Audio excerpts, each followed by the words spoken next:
সুধীজন, শ্রদ্ধাশীলা মাতৃমণ্ডলী, সকল ভক্ত চরণে সশ্রদ্ধ দণ্ডবন্ধ প্রণতি। দেবর্ষিগণ নারদ তিনি বলছেন, যৎ ফলং নাস্তি তপস্যা, যৎ ফলং নাস্তি তপস্যা। যা তপস্যার দ্বারায় প্রাপ্ত হওয়া যায় না,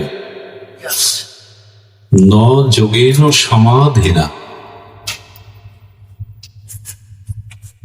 যা অষ্টাঙ্গ যোগের দ্বারা বা সমাধির দ্বারাও প্রাপ্ত হওয়া যায় না, তপস্যার দ্বারা, যোগের দ্বারা, সমাধির দ্বারা যা প্রাপ্ত হওয়া যায় না, তৎফলং লভ্যতে সম্ভব। সেই ফল তপস্যারও বাঞ্ছিত, যোগেরও বাঞ্ছিত, জ্ঞানেরও বাঞ্ছিত, সমাধিরও বাঞ্ছিত। সেই তৎফল সাম্যক রূপে, পরিপূর্ণ রূপে প্রাপ্ত হওয়া যায় একমাত্র ভক্তিতে, ভগবানের শুদ্ধ ভক্তিতে। এবং কল কেশব সংকীর্তনা, আমাদের এই বিশেষ মহাপ্রভু নিতাই চাঁদের কলিযুগে সেই ভক্তি কেশব কীর্তনেই পাওয়া যাবে। ভগবানের নাম, রূপ, লীলা এর অসমান্ত মাধুর্যময়, তার গুণকীর্তনে, শ্রবণ কীর্তনেই এই ফল পাওয়া যাবে। ন সাধয়তে মাং যোগ, যা যোগের দ্বারা, তপস্যার দ্বারা পাওয়া যায় না। হে উদ্ধব, না সাংখ্যম না যোগম। কিসের দ্বারা পাওয়া যায়? মম ভক্তি উর্জিতা, আমার ভক্তির দ্বারাই। সে ভক্তি হতে হবে নিষ্কপট, সে ভক্তি হতে হবে শুদ্ধ ভক্তি, সে ভক্তি হতে হবে কেবলা অহিতুকী। মম ভক্তি উর্জিতা, আমার ভক্তির দ্বারাই কেবল সম্যক রূপে আমাকে প্রাপ্ত হওয়া যায়, না তপস্যা, না যোগ, না ধ্যান, না জ্ঞানের দ্বারা। একটু ধ্যান দিন। সেই শুদ্ধা ভক্তি বা প্রীতি ভক্তি, কমলা ভক্তি, সেই ভক্তির দ্বারা ভগবান কি হন? শুধু প্রাপ্ত হন না, ভক্তি বশ পুরুষ অহং ভক্ত পরাধীনা, স্বয়ং স্বতন্ত্র পূর্ণ ব্রহ্মা সরাট বিভু চৈতন্য ভগবান বলছেন, আমি স্বতন্ত্র, আমি কারো ইচ্ছাধীন নই, আমি পরতন্ত্র নই। তবু ভক্তির কাছে, শুদ্ধ ভক্তের কাছে আমি চিরকাল পরাধীন। স্বতন্ত্র সরাট বিভু চৈতন্য ভগবান তিনি বলছেন, আমি পরতন্ত্র, আমি স্বাধীন হলেও, স্বতন্ত্র হলেও অহং ভক্ত পরাধীন। আমি কেবল ভক্তের কাছে পরাধীন।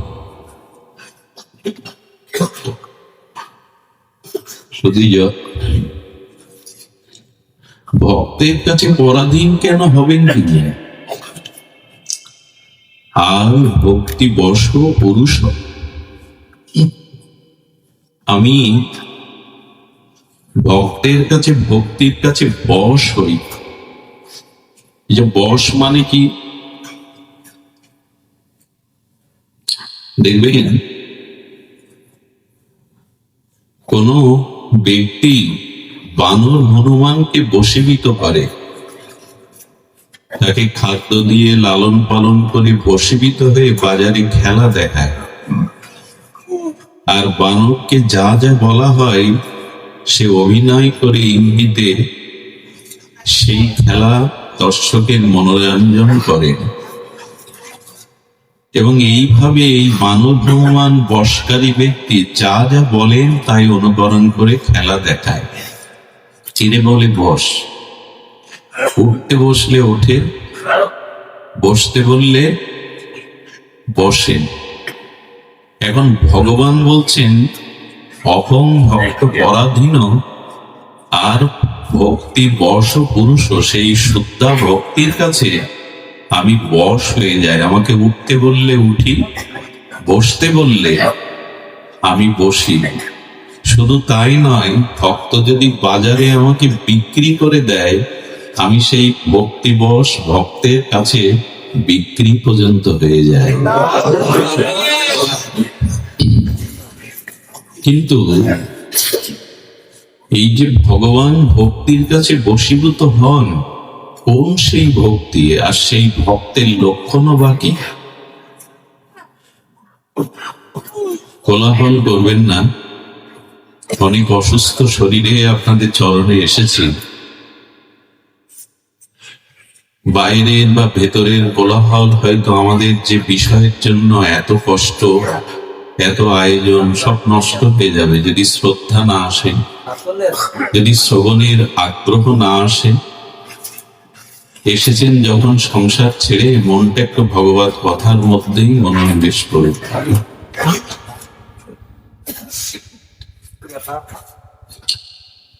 তো সেই ভক্তির কি লক্ষণ? ভক্তির দ্বারা ভগবান বশ হয়ে যান। বলেন হ্যাঁ, শোনো তবে, এই ভক্তি আমি সকলকে দিতে চাই না। ভগবান বলছেন এই ভক্তি আমি সকলকে দিতে চাই না। ভক্ত কৃষ্ণ যদি ছোটে ভক্তে ভক্তি মুক্তি দিয়া, প্রেম ভক্তি নাহি দেন রাখেন লুকাইয়া। ধ্যান দিন শব্দের দিকে। কৃষ্ণ ছুটছে কার পেছনে? ভক্তের পেছনে। কেন? তুমি ভজন করছো তাই তো আমার ভক্ত। তুমি ফুল তুলসী দিচ্ছ, আমার ভজন করছো, এখন আমি ঋণী হয়ে যাচ্ছি, সেই ঋণ শোধের জন্য আমি তোমার পেছনে ছুটছি। তুমি কি নেবে বল? তুমি ভক্তি নেবে মানে ভোগ নেবে? ভোগ বলতে কি জানেন? ভগবান বলছেন আমার সমান রূপ চাইলে, 4 হাত চাইলে আমি দিতে পারি। আমার মতো ঐশ্বর্য যদি চাও আমি দিতে পারি। আমার নিকটে যদি বাস করতে চাও বৈকুণ্ঠে, আমি তাও দিতে পারি। আমি ভক্তি মুক্তি, বা তুমি যদি জন্ম মৃত্যু চক্র থেকে নিষ্কৃতি পেতে চাও, সেই মোক্ষ বা মুক্তিধাম দিতে পারি। নেবে? কৃষ্ণ যদি ছুটে ভক্তে ভক্তি মুক্তি দিয়া, ভক্তি মানে অনন্ত ভোগ, আর মুক্তি মানে মোক্ষ, এই দেওয়ার জন্য কৃষ্ণ ছুটছেন। কেন? ও আমার ভজন করছে, আমি ঋণী হয়ে যাচ্ছে, ও ঋণ শোধের জন্য কিছু যদি নাই, ছুটছে। কিন্তু প্রেম ভক্তিটা লুকিয়ে রেখেছে, ওটা দেবে না। কৃষ্ণ যদি ছোটে ভক্তে ভক্তি মুক্তি দিয়া, প্রেম ভক্তি নাহি দেন রাখেন লুকাইয়া। কেন প্রভু দেওয়ার জন্য ছুটছ, প্রেম ভক্তিটা লুকাচ্ছ কেন? ওটা যদি দেই তাহলে চিরদিন ওর কাছে আমি বিক্রি হয়ে যাব, বশ হয়ে যাব। যা বলবে আমাকে তাই করতে হবে। কেউ কারোর বশ হতে চায়? আচ্ছা, এবার ভক্তের দিকে তাকান। তুমি কি চাও? ভক্তি চাও, মুক্তি চাও, শাস্তি চাও, সারূপ্য চাও, সালোক্য চাও, মুক্তি চাও? ভক্ত নীরব, কিছুই চাইনি। কি চাই? ধ্যান দিচ্ছেন তো? ভক্ত কি চাইছে দেখুন, আর আমাদের দশাটা দেখুন। ভক্ত কি চাইছে? ভক্ত চাইছে নীরবতা। ভগবান বলছেন কিছু তো চাও। ভক্ত চাইলো কি জানেন? দিও মানাং না গৃহন্তি বিনামত সেবনং বিনাম। এই পরম প্রেমময়, আমি তোমার কাছে ভক্তি মুক্তি ঐশ্বর্য শাস্তি সারূপ্য সালোক্য চাই না। জন্মে জন্মে তোমার চরণের সেবা চাই, আমি অন্য কিছু চাই না। এখন দেব দেবীর কাছে, ভগবানের কাছে আমরা এরকম বলি তো, চাকরি বাকরি সংসারের উন্নতি অর্থবিত্ত চাই না, তোমার সেবা চাই। তো ওইটুকু চাইতে শিখিনি বলে আমাদের ধন বৃত্ত বৈভব সুযোগ সুবিধা পায়, কিন্তু ভক্তি হয় না। চাওয়াটাই পাওয়া, আপনি কেমন চাইছেন তার উপর নির্ভর করবে আপনার পাওয়া। আপনি ধন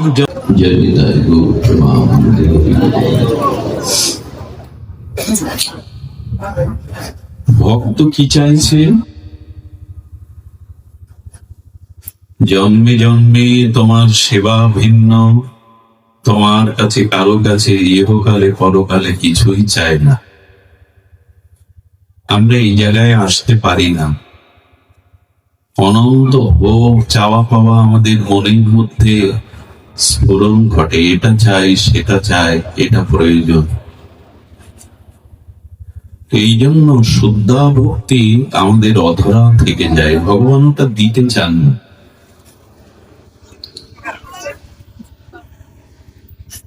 ভক্তিতে ভগবান কিভাবে বশ হন, একে ধ্যান দিন। আপনাদের সঙ্গে কে কি এলো, কে কি বললো, ওদিকে দৃষ্টি দিয়ে না, এদিকে দৃষ্টি দিন। ভাগবত যেমন হয়, দৃষ্টিটা অন্যদিকেও ফেরাতে হয়, হরি কথার মধ্যেই নিবিষ্ট হতে হয়।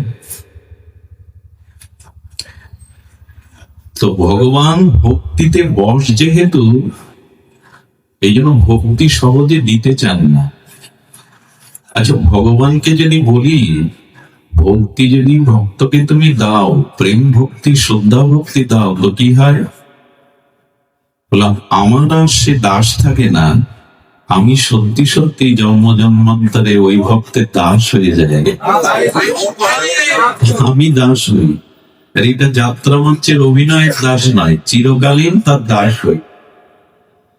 একবার ভাবতে পারেন যে সর্বগরীয়সী মহান ভক্তির কি মহিমা। এখন ভক্তিতে ভগবান যে বশ হন, দাস হন, তার একটা দৃষ্টান্ত শুধু আপনাদের মনে আছে, বর্ষাসুর নামের এক অসুর, তিনি ভগবান শিবের আরাধনা করতে শুরু করলেন, কঠোর তপসাধনা। নামটা কি করলাম? বর্ষাসুর।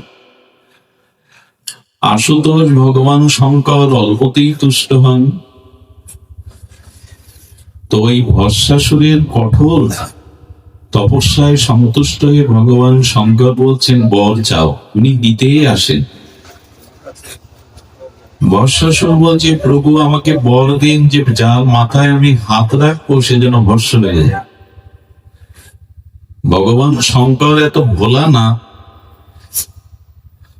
এত তিনি সন্তুষ্ট হন, পরিণাম বিবেচনা করে তথাস্তই বলে দেন, বলে তথাস্ত।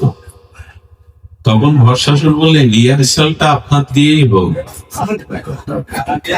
শুরুটা আপনার দিয়েই হোক, মাথা বাড়িয়ে না। মানে ওর ইচ্ছা ভগবান শিবের কাছ থেকে বর নিয়ে শিবকে ভস্মসাৎ করে কৈলাস আর পার্বতীকে দখল করে। অসুররাও ভজন সাধন করে, ভক্তের থেকে আরো কঠোর সাধন করে। যেমন ওর সাধন প্রথমে হাত কেটেছিল ভস্মাসুর, তারপরে একটা পা কেটেছিল। যখন দর্শন দিচ্ছে না তখন শরীরের অনেক অঙ্গ কাটতে শুরু করেছে। এই দেখে শিব ঠাকুর, কেউ কেউ সাধন ভজন করে নিজের কামনা বাসনা পূরণের জন্য, ভগবানকে সন্তুষ্টির জন্য নয়, সেবার জন্য নয়। এই জন্য কামনা বাসনা নিয়ে পূজা অর্চন এগুলি না করাই উচিত। হয়তো দেব দেবী ভগবান আপনাকে দেবে, কিন্তু এর পরিণাম যা আমার প্রয়োজন, সে প্রেম প্রয়োজন, সেটা পূর্ণ না হলে বারবার এই জগতে গতাগতি করতে হয়। খুব ধ্যান দিয়ে কথাগুলি শুনুন। তো যখন ভগবান শঙ্করের মাথায় ভস্মাসুর হাত রাখতে গেছে, শঙ্কর পালাচ্ছে, নিজের ঘরে নিজেই পালাচ্ছে। ব্রহ্মালোকে, বিষ্ণুলোকে, ত্রিভুবন পালাতে পালাতে বিষ্ণুলোকে গিয়ে বলছেন, প্রভু দেখুন। তো ভগবান বিষ্ণু, যিনি তো চতুর শিরোমণি, এসে বললেন, ভস্মাসুর তোমারও মাথা কোনো বুদ্ধি নাই? আরে ভান খেয়ে পড়ে থাকে, গোবরার ফুল ফল খায়, শ্মশানে মশানে থাকে, কাকে কি বললো আর তাতে তুমি বিশ্বাস হলো? একবার পরীক্ষা করলে না? ভগবান তার চাতুরি বুদ্ধি দিয়ে পশুকে বেঁধে রাখলেন, বলে এত দৌড়াচ্ছ কেন, একটু শান্ত হও, আগে আমার কথা শোনো।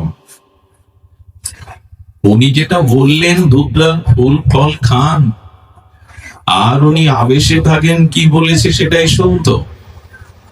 বলে তাহলে আপনি কি বলতে চাইছেন? বলে একটু পরীক্ষা করে ছুটবে তো, এত দৌড়াদৌড়ি কেন? কি পরীক্ষা করবো? বলে তুমি তোমার মাথায় হাত দিয়ে দেখো না, উনি যা বলেছেন আবেশে বলেছেন ওটা ঠিক নয়। আপনিও খুব চালাক, হাত দিয়ে আর আমি বশ হয়ে যায়? বলি না না, মাথায় হাত দেওয়ার একটা, আচ্ছা কোথাও যদি আগুন থাকে, আগুনে হাত না দিয়ে তার একটু উপরে হাত দিলে তো তাপ লাগবে। ভগবান বুদ্ধি সপ্তম তো, ওটাকে হিটার, যে উপরে হাত দিলে তাপ লাগবে। তো বলছেন যদি দেখো, যদি উপরে হাত দিয়ে দেখো, তাপ যদি না থাকে তাহলে জানবে ওই বর খাটেনি, ওই বর উনি আবেশে বলে দিয়েছে। ওপরে একটু হাত দিয়ে দেখে, আসলে কামনা বাসনা থাকলে তমগুণ বা রজগুণ বৃদ্ধি পেলে বুদ্ধি হ্রাস হয়। কারোর মধ্যে যখন ক্রোধ আসে, কাম আসে, ভোগ বাসনা আসে, দেখবেন তার বুদ্ধি কাজ করে না। তমগুণ এলো, রজগুণ এলো, তো আপনার শুভ বুদ্ধি নষ্ট হয়ে গেল। তো ভোগের বাসনা, হাত দিয়ে দেখে তাপ লাগছে না, বলে সত্যি তো একবার পরীক্ষা করি না, যেই নিজের মাথায় হাত দিয়েছেন শেষ। বিষ্ণু ভগবান শঙ্করকে বলছেন, যাকে তাকে এরকম বর দিয়ে আপনি বর দিচ্ছেন, আবার আপনি দৌড়ে বেড়াচ্ছেন ত্রিভুবন। এই কথাটা এই কারণে বলা, বর দিলেন উনি, নষ্ট উনি পালাচ্ছেন। তো ভগবান বললেন, আমি ভক্তি যখন দেই তখন আমার দশা ওই ভাই, আমি চিরকাল তার দাস হয়ে যাই, চিরকাল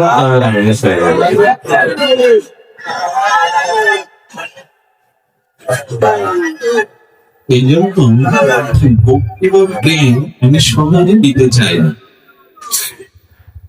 কিন্তু ভক্ত আবার আমার সেবা ছাড়া, প্রেম ভক্তি ছাড়া অন্য কিছু ন ধনম ন জনম সুন্দরীম ন সুন্দরীম কবিতাং বা জগদীশ কাময়ে মম জন্মনি জন্মনিশ্বরে অহেতুকি ভাগবত ভক্তি তৈ।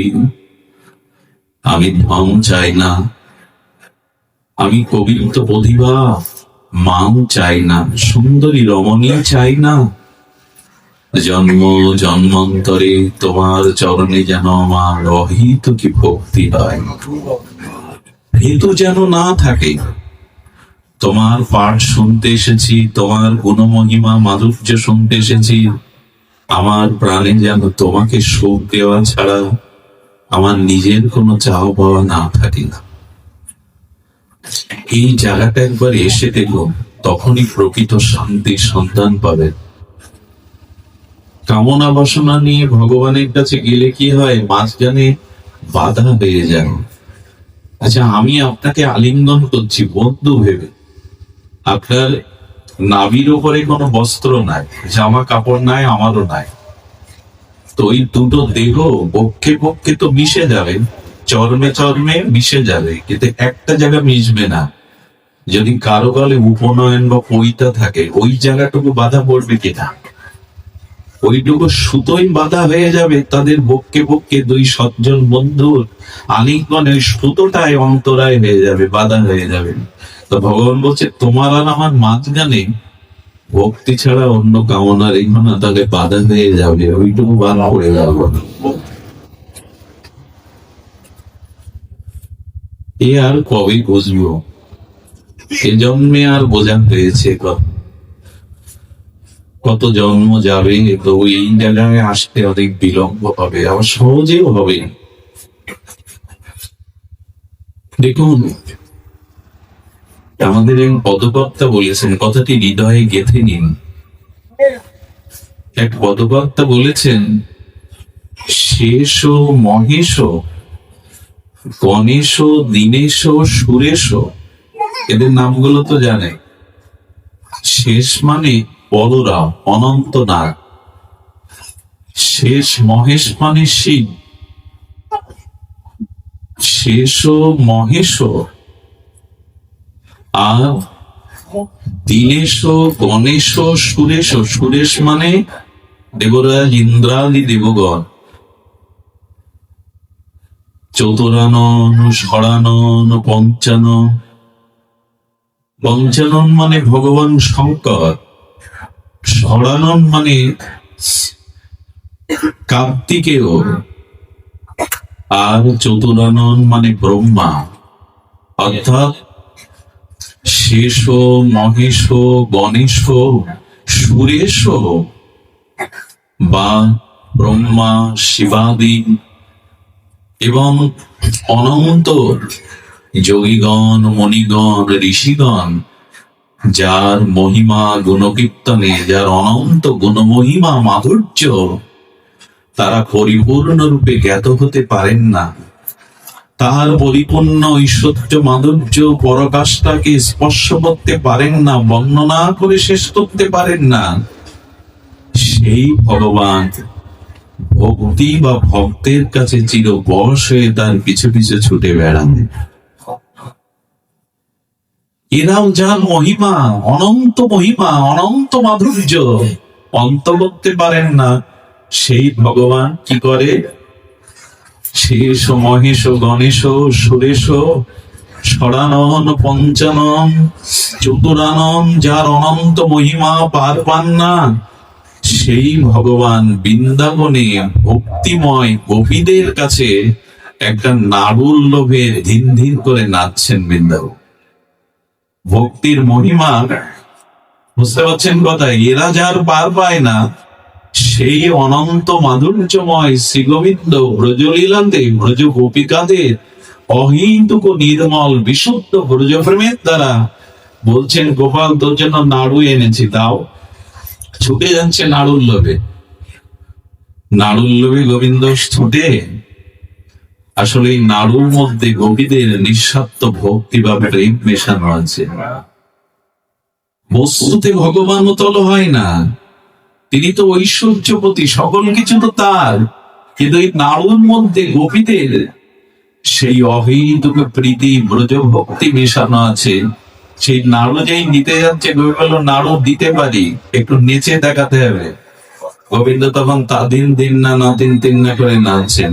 বলে, ব্রহ্মা দেখো, শিব দেখো, গণেশ দেখো, শেষ দেখো, যাকে ধ্যানে পাওয়া যায় না, যোগে পাওয়া যায় না, যার অনন্ত মহিমা শেষ করা যায় না, সে ভক্তি ভক্তের কাছে এক নাড়ুর লোভে নাচছে আর বৃন্দাবনের অলিতে গলিতে। আর ভক্তির কি মহিমা, ভক্তির কি গরিমা, নাচছে সে।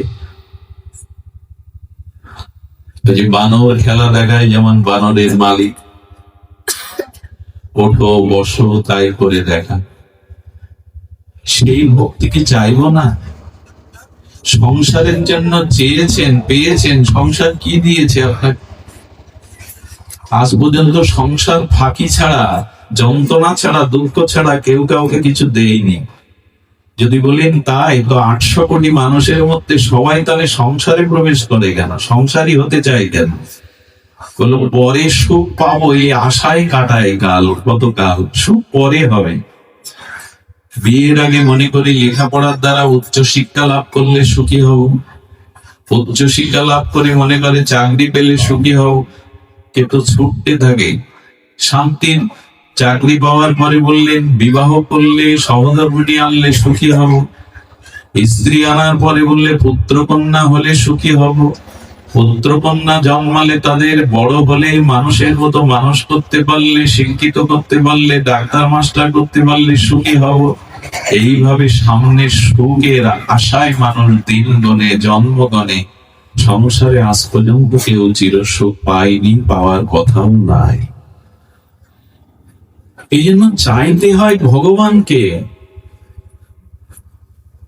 দেখবেন নদীতে নৌকা চলছে, নদীর জলও শান্ত, নৌকাও শান্ত, কিন্তু নদীতে হঠাৎ ঝড় এলো, আর যখন নদীর জল ঝড়ে তরঙ্গায়িত হলো তখন নৌকাটা দুলতে থাকলো, জল উঠতে থাকলো। তেমনি আপনার আমার মন পূর্বে শান্ত ছিল, আর আমাদের মনও শান্ত ছিল, কিন্তু মনে কামনা বাসনার ঝড় উঠলো, তাই মনের কামনা বাসনার নৌকা দুলছে, ডুবে যাচ্ছে। এই জন্য ভগবানের কাছে অহিত এটা দাও ওটা দাও। প্রহ্লাদ মহারাজ শুদ্ধভক্তির লক্ষণ দেখুন। প্রহ্লাদকে ভগবান নৃসিংহদেব বলছেন, বর নাও, তোমার চরণ যারা পায় তাদের আর যাওয়া পাওয়া থাকে না। তোমার আতুলো আতুলো চরণ পেয়েছি প্রভু, যাওয়ার আর কিছু নেই। কিন্তু বারবার অনুরোধ করছে নৃসিংহদেব, একটা তো কিছু চাও। আমাকে যে দর্শন পাই তাকে কাছে না দিয়ে আমি স্বস্তি পাই না, আমার বুকে ব্যথা হয়, কিছু চাও। প্রহ্লাদ কি বলেছিলেন জানেন? কথাটা কষ্ট পাবেন না। প্রহ্লাদ বলেছেন, নৃসিংহদেব, হে প্রিয় পর, তোমাকে ভজন করে যারা কামনা বাসনা চায় এরা ভক্ত না, এরা সাধক না, এরা ধর্ম ব্যবসায়ী। মুদি দোকানে 50 টাকা দিলে তবে 1 প্যাকেট আটা দেবে, 1 কেজি আটা। এতে মহিমা কোথায়? আমি টাকা দিলাম, তুমি বস্তু দিলে, এতে মহিমা কোথায়? তারপরে আর তোমাকে মনে রাখার দরকার আছে? তারপরে আর দোকানদারকে মনে রাখার দরকার আছে? আমি 50 টাকা দিয়েছি, 1 কেজি আটা দিয়েছে, মিটে গেল। প্রহ্লাদ মহারাজ বলছে, যারা নিজের কামনা বাসনা পূরণের জন্য তোমাকে ভালোবাসে, ভজন করে, তারা তো ধর্ম ব্যবসায়ী। আমি ভজন করছি, বিনিময়ে তুমি আমাকে এই দাও। এসব কথা তো শুনেছি, একবার তো শুনিনি, অনেকবার, কিন্তু মন থেকেই বাসনা নাড়াতে পারি কি? পারি না। এই জন্য সাধু সঙ্গের এই কথাগুলিকে খুব ধ্যান দিতে হবে, পরে বাড়ি গিয়ে মনন করতে হবে যে আপনি কি বলে গেলেন, বারবার বলেন কি এরা এসে। সেগুলো কি বাড়ি গিয়ে ধ্যান করেন, মনন করেন, চিন্তা করেন? ঘোলের মধ্যে, মাখনের মধ্যে মাখন আছে, কিন্তু উঠতে গেলে ওটা মন্থন করতে হয়, নাহলে মাখন ওঠে না। হরিকথা শুনে বালিশে মাথা রেখে চিন্তা করতে হয়, এই কথাটি কি বললেন উনি, এটি মনন করতে হয়, মন্থন করতে হয়। গাভীগুলো সারাদিন মাঠে ঘাটে বনে কি খায়? লতা পতা তৃণ ঘাস খায় না, গলৎকরণ করে, শুধু ঢোকায়। খায় কখন জানেন? গোয়ালে গিয়ে নিশ্চিন্তে ওই তৃণগুলো, লতা পাতা গুলো তখন আবার মুখে তোলে, তুলে তখনই চিবিয়ে চিবিয়ে ওগুলো খায়। একে বলে মানে জাগর কাটা। যদি সারাদিন কলৎকরণ করে গোয়ালে জাগর না কাটে, তবে অসুস্থ হবে, মারা যাবে, রোগগ্রস্ত হয়ে যাবে। তো ভগবান শুনেও আমাদের রোগ সারবে না যদি জাগর না কাটেন, মনন না করেন, চিন্তা না করেন, ধ্যান না করেন। হচ্ছে অনুষ্ঠান, উনি তো মিষ্টি মিষ্টি করে দুটো কথা বলেন, ভালো লাগে যায়, এই জন্য ভাগবতে আসা।